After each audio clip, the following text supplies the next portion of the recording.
I built a $99 million tech empire, but my brother called me useless dropout. The next day changed everything. The roar of applause echoed through the glass halls of the conference center as I stepped off stage. My company, Luminar Tech, had just closed its Series D funding round, bringing our valuation to $99 million. Cameras flashed, reporters jostled for quotes, and I smiled, nodding politely as they hailed me as the college dropout who redefined healthcare AI. But even in that moment of glory, a voice inside me echoed louder than the cheers outside, my brother's voice from the night before: "You're still a useless dropout to me, Leo." I hadn't spoken to Aaron in months. Years, really, if we're talking heart-to-heart conversations. Our last real talk was at Mom's funeral 3 years ago, when he blamed me for not finishing college and wasting Dad's sacrifices. I had left MIT after sophomore year, chasing a dream that felt impossible to anyone else. An AI-powered health assistant for underprivileged communities. I poured everything into it.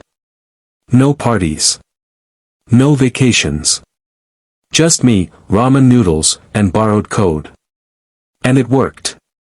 Against all odds, it worked. But none of it seemed to matter to Aaron. I remember staring at my phone that night after his message.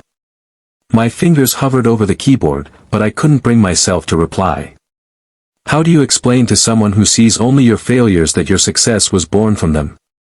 The next morning, still reeling from the confrontation, I drove to the old neighborhood, not the penthouse downtown or the glass towers I now spent most of my days in. I went back to where it all began, the cramped two-bedroom apartment in Jersey where Aaron and I grew up. Where Mom juggled 2 jobs and Dad fixed cars until his hands bled. Where I first dreamed of something more. I parked a block away, hoping no one would recognize the Tesla.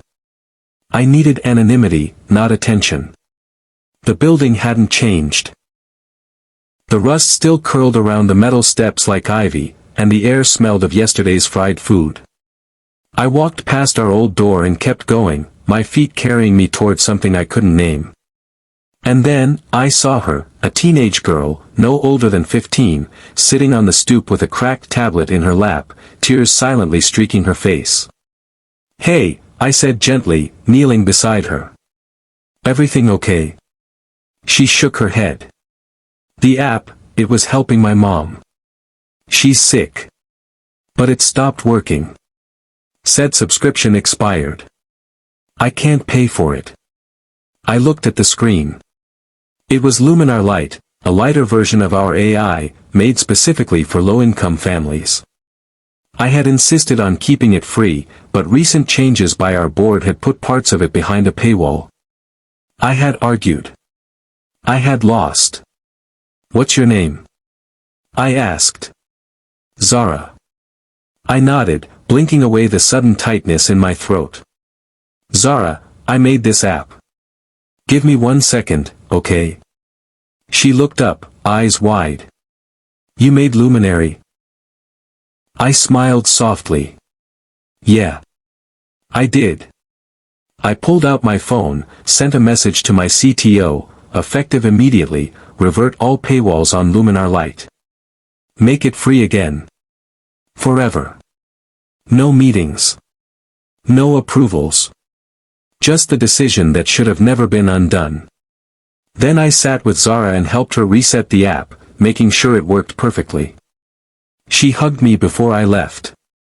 Not because I was a millionaire, but because I had listened. I had seen her. On the drive back, I couldn't stop thinking about Aaron. About how maybe he never saw the millions, the interviews, the magazine covers, because none of it mattered to him. Maybe what mattered was the brother who used to fix his bike, who stayed up late helping him with math homework, who held him after Dad died. I hadn't been that brother in a long time. So I drove to his house. He opened the door, surprised, but not unwelcoming. He looked older. Tired. His 2 kids ran by in the background, laughter bouncing off the walls.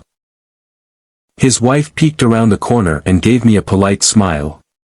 For a moment, we just stood there. "I'm sorry," I said. "I didn't come to fight."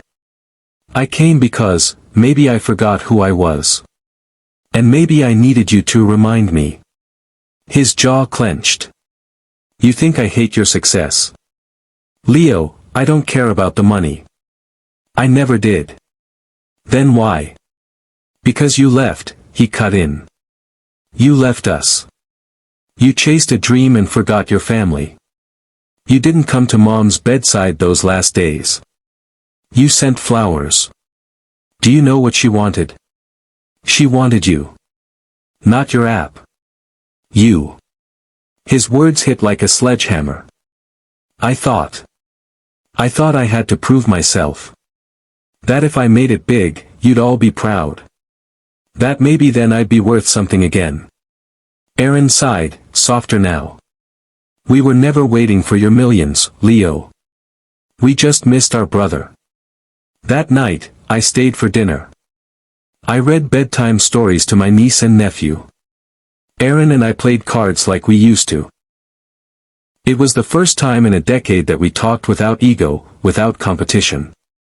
Just two brothers, remembering who they used to be. The next morning, I called an emergency meeting with the Luminar board. I'm buying back controlling interest, I announced. Luminar Tech was built to serve people, not profit from their desperation. And if that's not the direction we're going, then I'll rebuild it myself. It cost me more than I care to admit. But I got it. I restructured the company from the inside out. We launched free health diagnostics in rural clinics. We partnered with schools to teach AI literacy to underserved youth. And we created a foundation, named after my mother, that funded college tuition for kids like Zara. A year later, Luminar crossed the $200 million mark. But this time, the headlines didn't call me a dropout turned CEO. They called me something better. The tech billionaire who gave it all back. And when they asked me why, I told them the truth. Because I forgot that the greatest empire you can build is one where no one is left behind, especially not the people who believed in you before anyone else did. In the end, success isn't the cars, the homes, the headlines. It's the little girl who gets to keep her mother a little longer because your app worked. It's the brother who looks you in the eye and says, I'm proud of you. It's the choice to be human in a world that rewards anything but. And that's what changed everything. Not the millions. But the moment I remembered why I started it all. Moral: sometimes, our greatest achievement isn't in how high we rise, but in how deeply we remember where we came from, and who we're rising for.